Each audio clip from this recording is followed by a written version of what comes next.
On vous souhaite la bienvenue à ericlatour.com. Dans quelques instants, on vous parle de l'étoile pédiatrie sociale en communauté.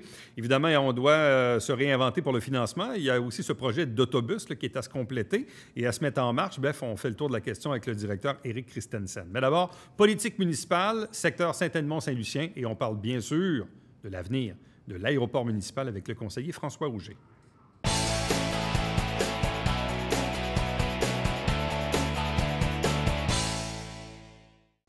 Parlons politique municipale, parlons du secteur Saint-Edmond-Saint-Lucien avec son conseiller François Rouget. Bonjour et bienvenue. Bonjour, merci, bienvenue. Merci de votre bienvenue. Ça fait plaisir. Oui.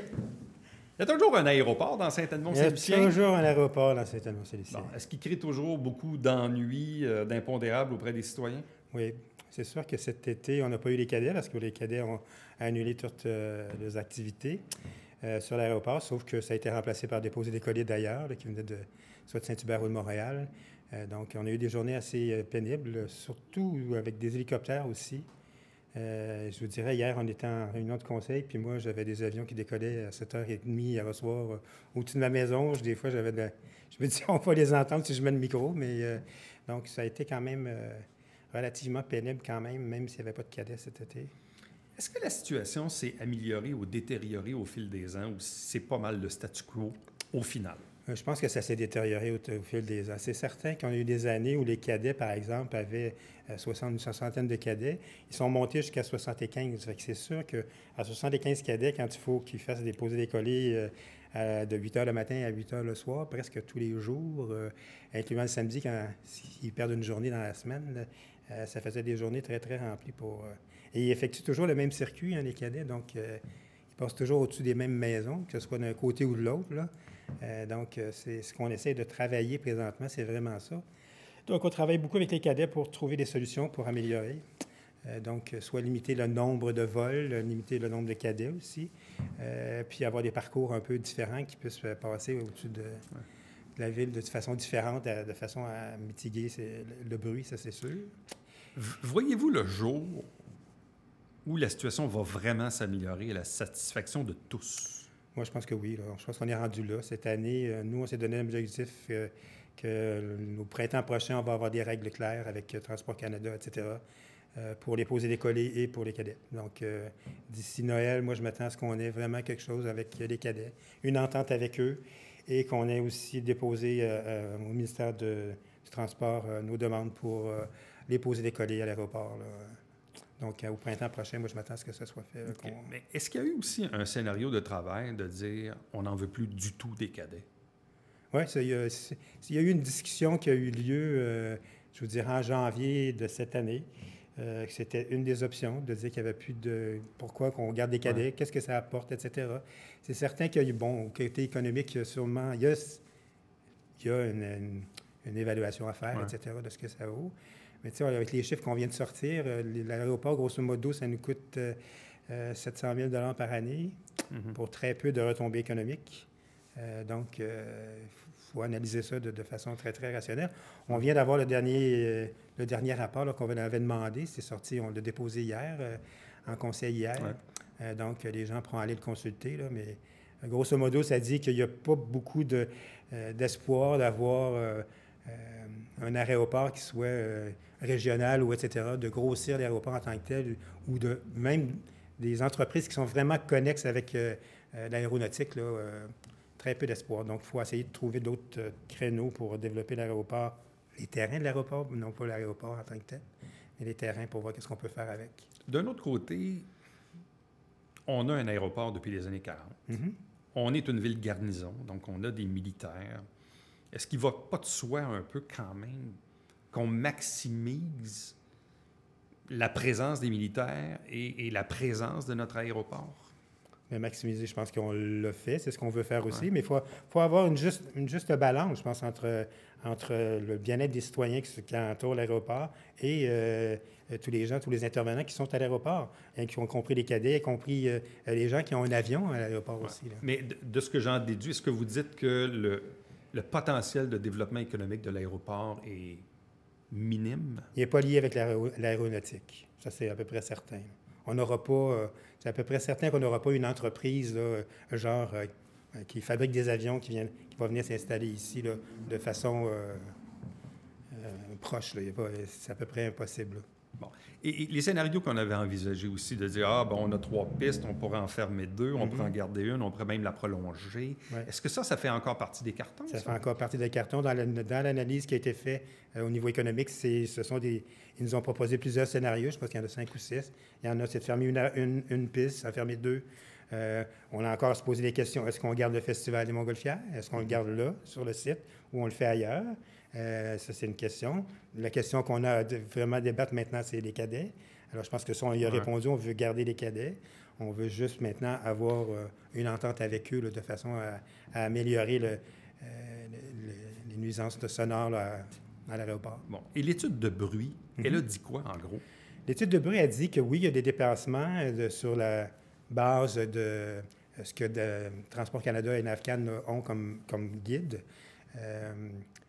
Il n'y en a pas énormément. C'est certain que la façon dont les moyennes sont faites, c'est réparti sur 24 heures. Nous, l'aéroport est fermé la nuit.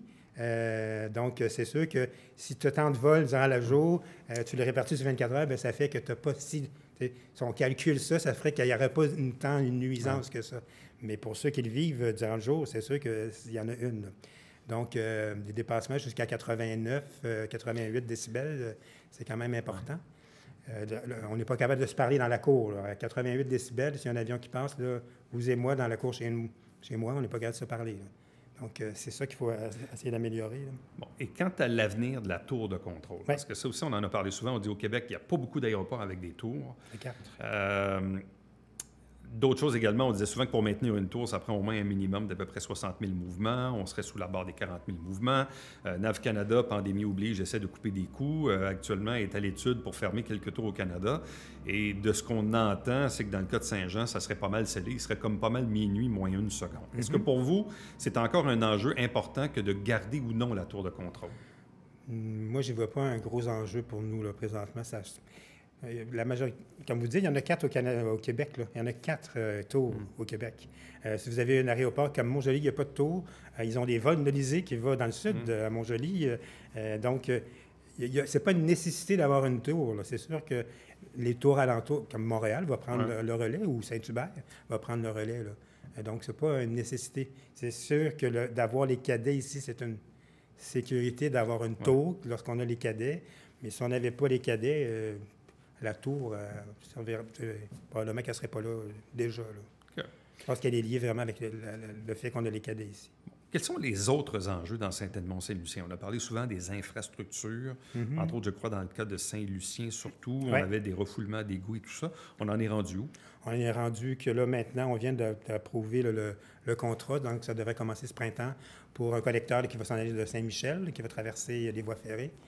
Ça, c'est un coût important. On parle de plusieurs millions de dollars. Donc, ça va beaucoup aider le quartier de Saint-Lucien. C'est sûr qu'il y en a encore à faire. Si on parle du bas de Vanier, on a eu encore là, cette année des refoulements d'égouts. Donc, on a des travaux majeurs à faire. Mais ça, c'est encore sur un plan de 5 à 10 ans. Parce qu'on parle de refaire complètement l'intersection de Vanier et Séminaire. On sait que c'est déjà problématique au niveau de la circulation. Ça l'est aussi au niveau des conduites d'égouts pour l'évacuation de l'eau. Donc, ça, on a besoin de faire un collecteur qui va être là qui va être immense. On parle de plus de 10 millions de dollars, donc c'est quand même assez important. Ça en vient, mais ça va prendre un petit bout de temps encore. Séminaire, la même chose, une partie sur Séminaire. On sait qu'on a déjà un tuyau d'évacuation de 10 pieds de diamètre en dessous de boulevard de Séminaire. Il ne suffit plus. Donc, le fait qu'on va un peu délester par Saint-Michel va faire que probablement il va en prendre plus. Puis il va être capable de supporter ce qu'on a maintenant. Mais on a aussi des inconvénients qu'on n'avait pas il y a 10 ans ou il y a 20 ans. Là. Je veux dire, les pluies comme on a présentement, de façon fréquente. Une fois dans 5 ans, c'est correct, mais là, on a 2 fois par année, 3 fois par année, 3 fois par été. Donc, il faut penser à ça aussi. Donc, existe-t-il encore des enjeux liés à la présence du cégep et des étudiants? Évidemment, là, c'est la pandémie, donc il y a moins de circulation. Mais disons, avant la pandémie, est-ce qu'il y avait encore des enjeux liés au stationnement, à la circulation des étudiants? Oui, il y en a, c'est sûr qu'il y en a encore. C'est au niveau, juste le pourtour du cégep, c'est certain qu'au niveau du stationnement, il y a encore bon, j'avais encore des plaintes, là, pas cette année, mais l'année passée, j'avais encore des plaintes, c'est certain.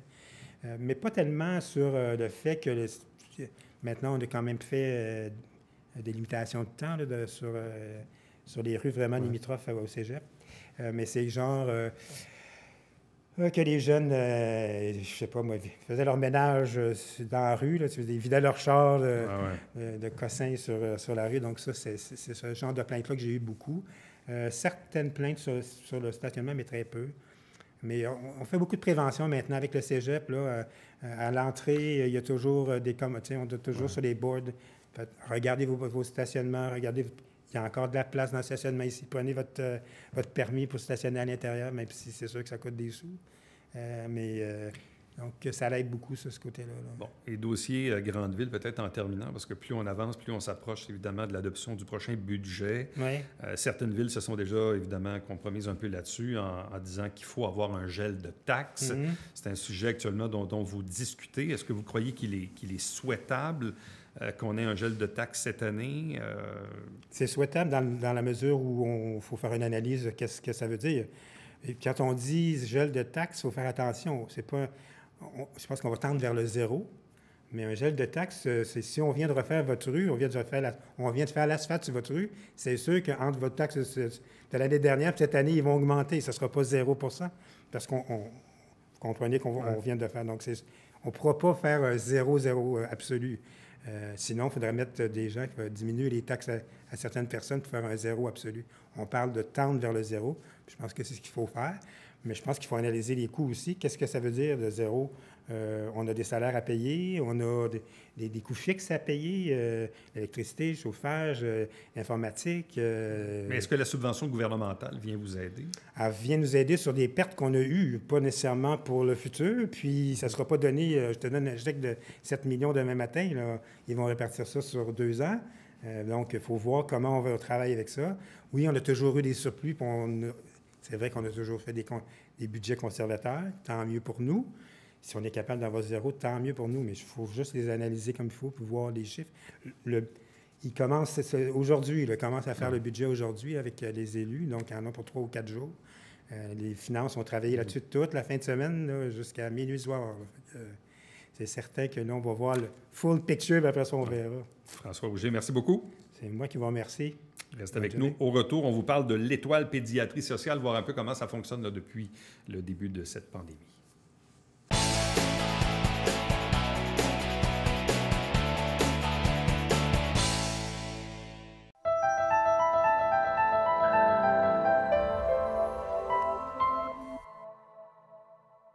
Mesdames et messieurs, bonjour et bienvenue à la Justice entre nous. Mon nom est Serge.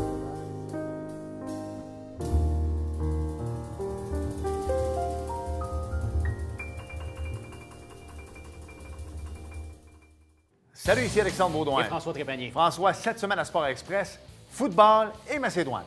Coach Alex Surprenant est avec nous, suivi de l'informateur joannais William Julien. Quand je dis de Macédoine, il est plus la carotte ou les petits pois, lui? Les deux. Manquez pas ça.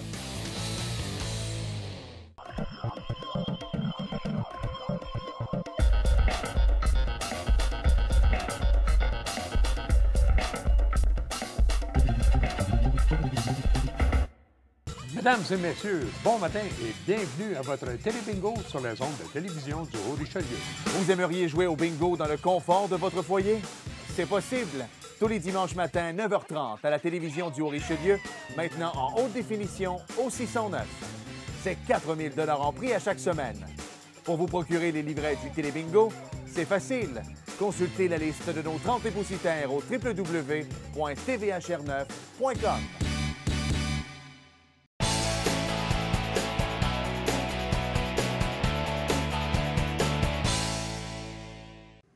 C'est important de faire le point sur les organismes du milieu. D'une part, évidemment, ces organismes veulent continuer d'offrir des services. Il y a aussi, évidemment, des enjeux de financement parce qu'il n'y a pas beaucoup d'activités sociales et on le sait, normalement, les organismes du milieu vivent beaucoup de ces événements pour renflouer les coffres. Bref, faisons le tour de la question du côté de l'Étoile, pédiatrie sociale en communauté du Richelieu avec son directeur général, Éric Christensen. Bonjour et bienvenue.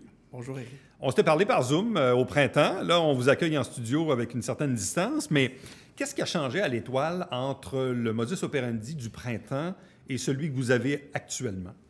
Bien, c'est sûr que depuis qu'on est dans la zone rouge, les mesures de protection et pour la clientèle et pour l'équipe ont augmenté énormément.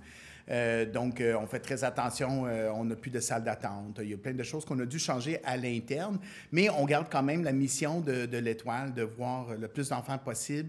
Certains cas, on doit faire en présentiel, on n'a comme pas le choix, donc on met toutes les mesures, mais on fait à peu près 50% de nos rencontres en télémédecine. Donc, d'ailleurs, on a eu un gros projet là, qui, depuis la dernière fois qu'on s'est vu, qui c'est les dossiers médicaux électroniques qu'on a instaurés à l'Étoile.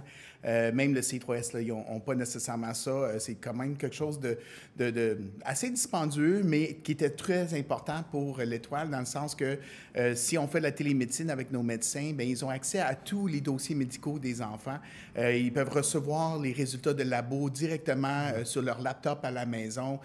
Donc, ça nous aide énormément de faire les interventions qu'on a à faire, surtout au niveau médical, à distance. Bon, ça, c'est votre logistique. Ouais. Maintenant, les clients, les jeunes, les Ouais. familles, en quoi la pandémie vient changer leur demande, leur niveau de service, leur inquiétude, santé mentale, bref, en quoi la clientèle est-elle impactée par la pandémie? Mon Dieu, c'est une grosse question. Le sentez-vous? Est-ce que... Oui, ouais. c'est sûr. En fait, le confinement des enfants au printemps a été très nocif. Là. Si on pense à des enfants qui étaient déjà dans des conditions de vulnérabilité, mais aussi, on va dire les vraies choses, dans des familles qui sont très toxiques. Si on note le filet social, dont l'école, dont les activités, les événements et tout ça, les enfants sont laissés pas mal à eux dans des conditions qui ne sont pas acceptables. Donc, on vit maintenant les résultats de ce confinement-là. Malheureusement, au mois de mai, quand l'école a réouvert, 80 de notre clientèle, comme ce n'était pas obligatoire, n'ont pas envoyé leurs enfants à l'école. Donc, on a des enfants que depuis le 12 mars sont à la maison et qui reviennent à l'école au mois de septembre avec des retards énormément. Donc, c'est pas évident pour eux de surmonter tout ça. Et malheureusement, bien, au niveau de la vulnérabilité, on a des surprises. Bien, en fait, c'est pas vraiment des surprises, mais on a des cas qui sont lourds et difficiles à gérer. Là. Donc, il y a eu un impact. Définitivement, définitivement. Je ne veux pas trop en parler nécessairement au niveau de confidentialité, mais c'est clair que les enfants ont souffert énormément dans ce confinement-là. Je vous dirais que nos adolescents aussi est une tranche d'âge qu'on trouve très, très difficile d'essayer de remonter la pente. Là. Même qu'ils sont retournés à l'école, on a eu beaucoup de cas de consommation et c'était pas évident pour eux. Là. Donc là, même si on est en zone rouge, vous faites quand même du présentiel avec mesure, oui. Alors qu'au printemps, il y avait presque peu ou pas de présentiel. On avait arrêté, en fait. Complètement, tu as raison, okay. On avait arrêté. Mais c'est justement, tu sais, au printemps, on ne savait pas nécessairement combien de temps que ça va durer. Et on a vu aussi les effets de ne pas voir notre monde. Tu sais, on a beaucoup de bébés. Là, on est un petit peu dans un baby boom, là, des enfants à très bons âges qui sont en sevrage. Il faut les voir, mais on ne peut pas faire ça par Zoom. Donc, c'est super important de continuer à les voir. Et nos médecins qui travaillent à l'Étoile, bien, ils travaillent aussi en centre hospitalier, dans les GMF. Donc, ils sont habitués des mesures aussi qu'on doit prendre, nous aussi, dans notre établissement. Là. Donc, ça se fait, je vais vous dire, quand même assez bien. Bon, ça fait quand même un certain temps que vous avez un beau projet qui est celui d'élargir les services à la grandeur un peu de la MRC via un autobus scolaire transformé, pimpé même, on pourrait dire. Là, ça prend forme. Bien, évidemment, là, avec les contraintes, même si vous l'aviez aujourd'hui, vous ne pourriez pas l'utiliser à cause des règles sanitaires. Mais bref, où en est le projet aujourd'hui? Bien, je peux vous dire avec beaucoup de fierté que l'intérieur, l'aménagement qui était le plus gros morceau de l'autobus, donc aménager une clinique médicale dans les contraintes qu'un autobus scolaire peut nous offrir, c'est terminé. La compagnie Vispec à Terrebonne a fait un job extraordinaire. J'y allais à peu près aux 3-4 semaines pendant la pandémie et tout se déroule très, très bien.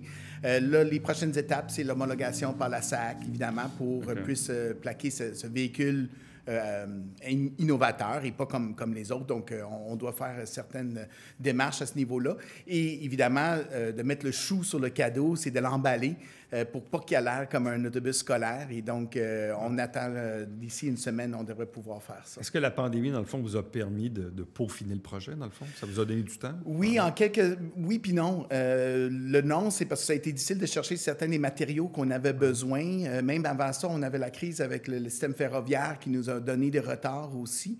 Mais pendant la pandémie, tout ce qui venait de Chine, c'était compliqué. Donc, ça nous a donné des délais. Mais de notre côté, Vispec, qui est une entreprise qui a vraiment beaucoup de contrats et de projets, mais ils ont dû mettre des gens à pied. Donc, ils ont gardé une petite équipe.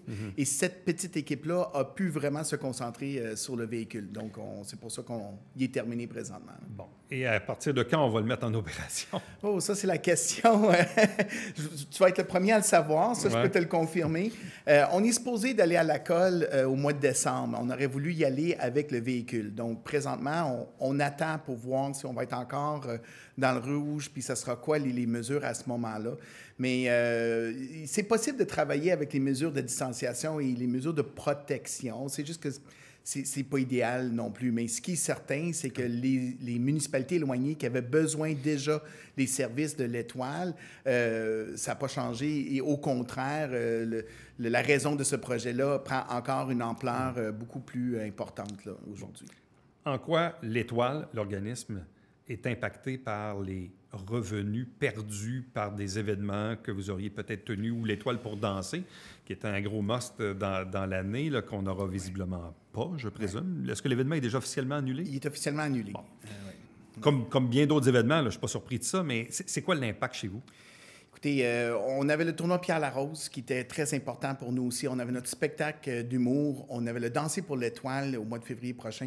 Si on prend juste ces 3 événements-là, on parle d'un 200 000 de pertes.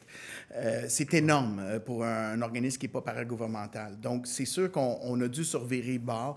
Ça fait 10 ans que les Joannais encouragent l'Étoile et ils font beaucoup avec les événements caricatifs qui maintenant sont mis sur pause pour, comme tu dis, un temps indéterminé. Donc, c'est pour ça que la semaine passée, on a lancé notre campagne de financement, probablement la campagne la plus importante au niveau des 10 ans de l'Étoile, parce que c'est carrément une question de survie. La campagne s'appelle « Soyez une bonne étoile ». Je pense qu'on a tous besoin un peu d'une bonne étoile dans des moments de chaos contrôlé qu'on vit depuis les derniers mois, mais notre clientèle, c'est encore plus réel puis c'est encore plus vrai. Donc, on a mis une campagne où on a évalué à peu près le coût moyen pour un enfant qui puisse avoir les services médicaux, psychosociaux, légaux à l'Étoile. On est arrivé à un chiffre qui est 1 500 $. Donc, on encourage les gens d'aider un enfant à passer à travers les services tant besoin de l'Étoile. Mais on sait que 1 500 $, c'est énorme, c'est un bon montant. Donc, on encourage les gens, ils peuvent le faire avec une équipe de travail, avec une équipe sportive, à Noël, entre familles. On a plusieurs modalités, plusieurs façons de participer à ce projet-là. Mais l'important, c'est vraiment de continuer à avoir le support des Joannais et surtout que l'Étoile puisse continuer à donner la mission là, qui est si importante pour les enfants de notre région. Ça devient un peu un geste de conscience sociale. Moi, j'ai pour mon dire que bon, si je travaille, évidemment, si je n'ai pas été impacté, si je travaille encore, si j'ai encore des revenus et que j'étais habitué de vous donner X nombre de dollars par année à vous ou à d'autres organismes, j'essaie juste de penser, de continuer de le faire, mais de le faire autrement. Exactement. Et c'est là qu'il devient la difficulté parce que quand on est sollicité, c'est plus facile. Si on sonne à la porte, on dit « Hey, c'est vrai, l'année passée, tu me donnais 50 $, tu peux-tu me donner 50 $ cette année? » Oui. Fait que c'est ça qui est difficile peut-être pour les gens qui nous regardent de dire « Il faut continuer d'aider, on sait que c'est important de le faire, mais comment on le fait? » C'est le comment qui est important. Oui, puis on veut que les gens... Tu sais, l'Étoile, ça a toujours été un projet de la communauté de Saint-Jean, dans le sens qu'on a été supportés par eux. On sait qu'il y a des gens qui veulent qu'on continue à avoir un centre de pédiatrie sociale à Saint-Jean et maintenant dans le restant de notre MRC. C'est important qu'ils se sentent impliqués. C'est sûr que quand on fait un danser pour l'Étoile, on redonne beaucoup. Hein? C'est un spectacle, c'est un repas, c'est une soirée. Donc, dans un projet comme qu'on a maintenant avec Soyez une bonne étoile, bien, on veut aussi que les gens reçoivent quelque chose. Donc, c'est sûr qu'il va y avoir un contact avec un enfant. On va donner un dessin, une lettre de remerciement selon qu'est-ce que les enfants peuvent faire. Mais ça va être important de créer ce contact-là. C'est sûr qu'au niveau de la confidentialité, ça ne sera pas Éric avec un enfant X. Bon, vous n'aurez pas nécessairement tous les détails, mais de revoir aussi qu'est-ce que ça donne, l'argent que vous donnez à l'Étoile. Donc, en regardant notre page Facebook, en regardant notre nouveau site Internet, on est très fiers de ça aussi. Vous allez pouvoir voir qu'est-ce que ce 1 500 $-là en réalité et concrètement, c'est quoi l'impact que ça a sur les enfants de l'Étoile. Bon, et le 1 500 $, juste qu'on le comprenne bien, on le ramasse comment? En fait, c'est un don. Ça peut être des dons, ça peut être un montant par mois, ça peut être un chèque une fois. Mais le 1 500, c'est le montant que nous, on évalue en moyenne pour un enfant. Mais vous pouvez aussi, on a ventilé aussi la chose, vous pouvez donner 500 $ qui vaut à des journées de camp de jour pour des enfants spécialisés. Ça peut être un 500 $ qui vaut à des collations pour un an pour un enfant qui est dans les activités. On a plusieurs options, quelque chose un peu pour tout le monde. Donc, selon votre budget, il y a toujours façon de contribuer à Soyez une bonne étoile pour un enfant de l'Étoile. Bon. Qu'est-ce qui s'en vient dans les prochaines semaines, les prochains mois? On va continuer comme ça? C'est un peu ça? Bien, c'est sûr que cette campagne-là va prendre le dessus au niveau de tout notre financement, là, parce que, bon, les événements caritatifs ne seront pas là. On avait une campagne qui s'appelait Les Amis de l'Étoile. Donc, ceux qui étaient des Amis de l'Étoile, on va espérer qu'ils deviennent des Soyez une bonne étoile. Mais on essaie de... Ce qui est très important maintenant, c'est qu'on essaie de voir aussi pour Noël. Noël, c'est un moment important et difficile pour nos familles. Donc, on regarde comment on va modifier la guignolée dans tout ça. On a une belle campagne avec le Carrefour Richelieu. Vous allez voir des pastilles. Là, on va créer une espèce de chemin de voie lactée qui va faire le tour du centre d'achat. Si vous regardez à travers Saint-Jean, vous voyez qu'il y a des pastilles aussi qu'on a de distanciation qu'on a envoyées. On en a 200. On ne veut pas que les gens oublient l'Étoile. En fait, c'est un peu ça mon peut-être pas inquiétude parce que j'ai confiance, mais on ne veut pas qu'ils nous oublient. Éric Christensen, merci beaucoup. Merci, Éric. Restez avec nous. Au retour, le mot de la fin.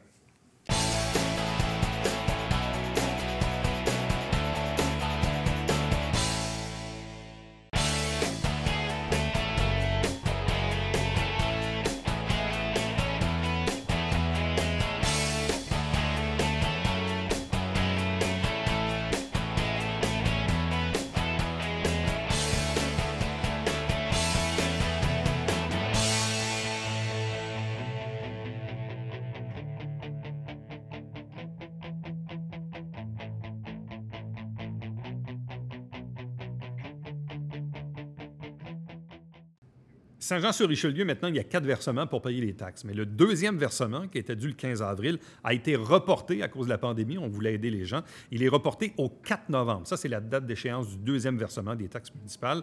Et pour avoir le détail, allez sur le site de la Ville, sjsr.ca/taxes au pluriel pour connaître tous les détails de cette politique. Prochain rendez-vous pour nous, c'est demain. Bye-bye.